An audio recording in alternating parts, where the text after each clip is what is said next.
عمر بن عبد العزیز مسند خلافت پر ایک دن متمکن تھے بیٹھے ہوئے تھے. مسند خلافت سے مراد ہے خلافت کا تخت. ضروری نہیں کہ وہ تخت ہی ہو, باقاعدہ حضرت عمر بن عبد العزیز خلیفہ تھے. اور یہ بھی بتاتے چلوں کہ عمر بن عبد العزیز خاندان بنو امیہ کے 8ویں خلیفہ تھے.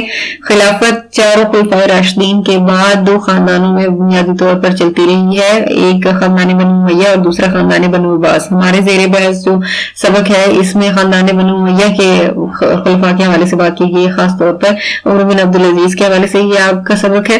عمر بن عبد العزیز 8ویں عموی خلیفہ تھے, لیکن ان کے کردار, ان کی صفات اور ان کا طرز عمل اور ان کے دور خلافت کو دیکھتے ہوئے ان کو 5واں خلیفہ راشد بھی کہا جاتا ہے, کیونکہ ان کا دور بہترین دور تھا. خلافت کا دور وہ خلفائے راشدین کے ادوار سے بالکل مشابہ تھا. واقعے کا ذکر وہ کر رہے ہیں جی کہ وہ ایک دن خلافت کی مسند پر بیٹھے ہوئے تھے کہ ایک عیسائی نے جو حمص کا رہنے والا تھا دربار میں آ کر یہ شکایت کی کہ خلیفہ ولید بن عبد الملک کے بیٹے عباس نے میری زمین پر زبردستی قبضہ کر لیا ہے. خلیفہ ولید بن عبد الملک بھی خاندان بنو امیہ کے ایک خلیفہ گزرے ہیں, 6ٹھے خلیفہ تھے یہ. ان کے بیٹے عباس نے عیسائی کی زمین پر قبضہ کر رکھا تھا, جس کی شکایت لے کر وہ حضرت عمر بن عبد العزیز کے پاس آیا تھا. عمر بن عبد العزیز نے عباس کی طرف دیکھا.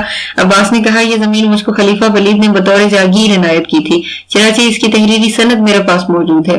جب عباس نے اس شکایت کو سنا, اس عیسائی کی شکایت سنی, تو انہوں نے عمر بن عبد العزیز کے حضور یہ عذر پیش کیا کہ یہ میرے والد سے مجھے جاگیر کے طور پر یہ ملی ہے اور اس کا تحریری ثبوت بھی میرے پاس ہے. عمر بن عبد العزیز نے عیسائی کی طرف مخاطب ہو کر کہا تم کیا جواب دیتے ہو؟ اس نے کہا امیر المومنین میں خدا کی تحریر کے مطابق فیصلہ چاہتا ہوں.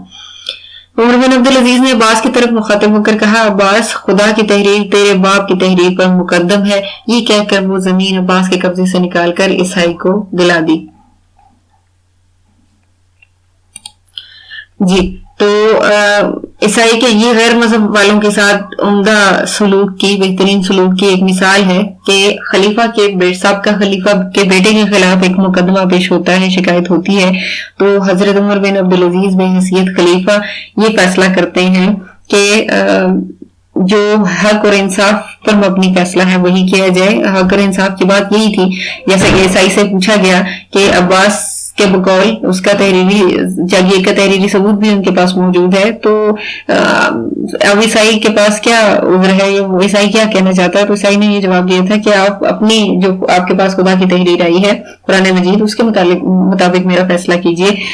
تو یہ سنتے ہی عمر بن عبد العزیز نے عباس سے کہا کہ خدا کی تحریر تمہارے باپ کی تحریر پر مقدم ہے. تمہارے باپ کی وہ تحریر جس کو تم ثبوت کے طور پر پیش کر رہے ہو, اس پر خدا کی تحریر اللہ تعالیٰ کے احکامات جو قرآن مجید کی صورت میں ہم تک پہنچے ہیں وہ افضل ہے, مقدم ہے, ان سے بڑھ کر ہے. اور یہ کہہ کر انہوں نے فیصلہ عیسائی کے حق میں کر دیا. ظاہر ہے کہ قرآن مجید کے مطابق فیصلہ کرنے کے پیچھے وجہ کیا تھی, قرآن مجید کیا کہتا ہے اس حوالے سے کہ جو کسی جاگیر کا اصل وارث ہے, اصل مالک ہے, اس کو وہ دی جائے.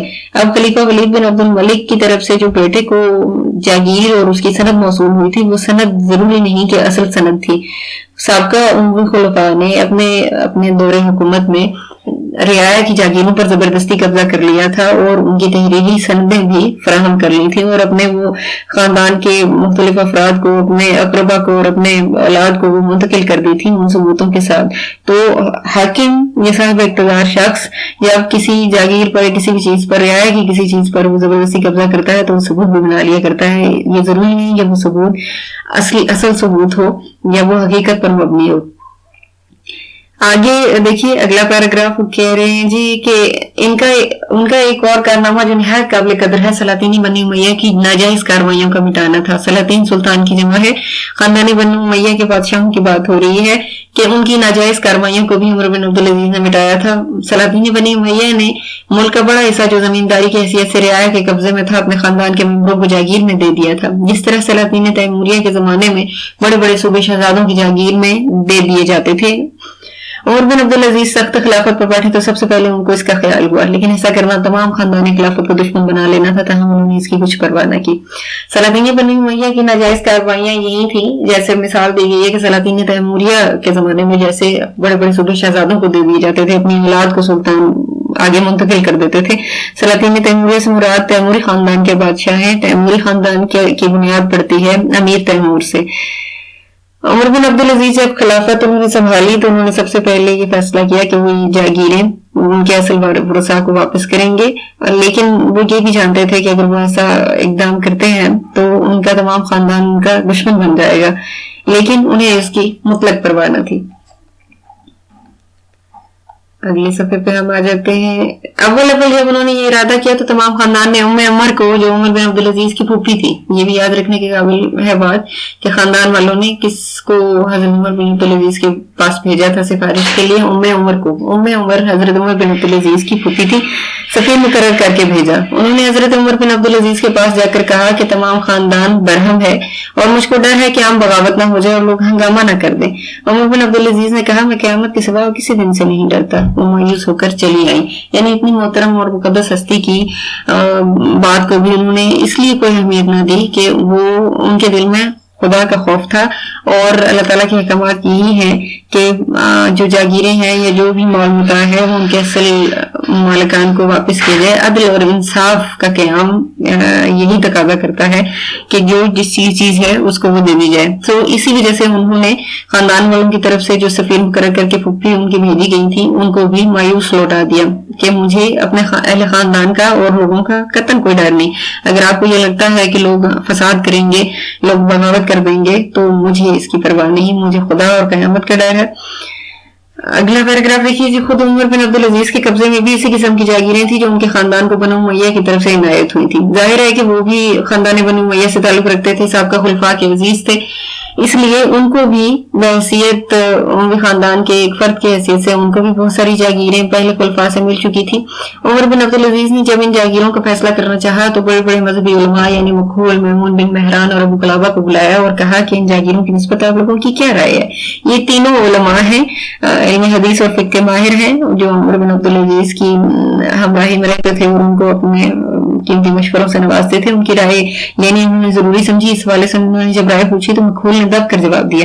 دب کر جواب دینے سے مراد یہ ہے کہ انہوں نے حضرت عمر بن عبدالعزیز کے فائدے کے لیے بات کی کہ ان کو یہ نہیں کرنا چاہیے، ایسا نہیں کرنا چاہیے، کیونکہ ان کی اپنی جاگیریں ہیں جو جن پر ان کے اولاد کا حق ہے، سو انہیں واپس نہیں کرنا چاہیے۔ عمر بن عبدالعزیز نے میمون کی طرف رخ کیا کہ تم خدا لگتی کہو۔ خدا لگتی کہنے سے مراد ہے سچ بات کہنا، کہ آپ سچ بات کہیں، میرا لحاظ نہ کریں، میرا فائدہ مت دیکھیں، انصاف کی بات کریں۔ انہوں نے کہا اپنے صاحبزادے عبد الملک کو بلا لیجئے۔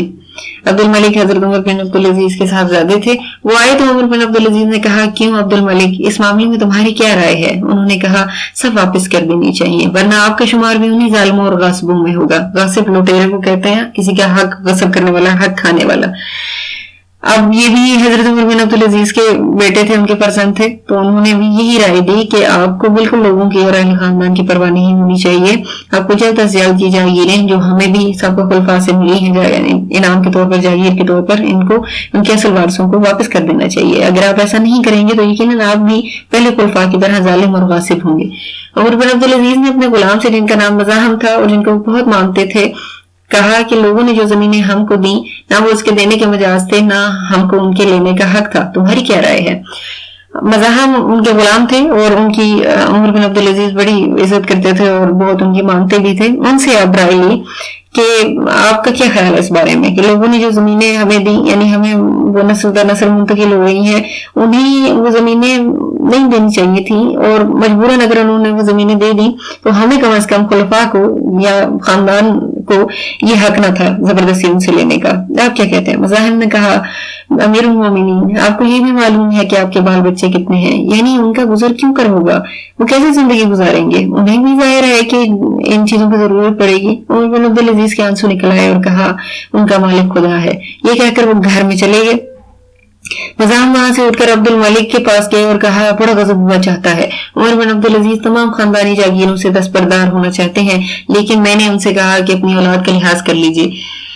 اب مزاحم چونکہ بہت وفادار غلام تھے، بہت محبت کرتے تھے عمر بن عبدالعزیز سے، اس لیے وہ فوراً ان کے بیٹے کے پاس پہنچے، عبد الملک کے پاس، اور ان سے کہا کہ آپ کے والد یہ کرنے جا رہے ہیں، جاگیریں لوٹانے جا رہے ہیں، آپ ان سے کہیں شاید وہ آپ کی بات مان لیں۔ عبد الملک نے کہا استغفر اللہ، تم نے بہت بری رائے دی۔ یہ کہہ کر عبد الملک عمر بن عبدالعزیز کے پاس گئے، اس وقت خواب راحت میں تھے۔ پہرے والے نے کہا کہ تم لوگ امیر المومنین پر رحم نہیں کرتے، دن بھر میں ایک لحظہ تو ان کو آرام لینے دو۔ عبد الملک نے کہا تو جا کر ان سے کہہ تو صحیح۔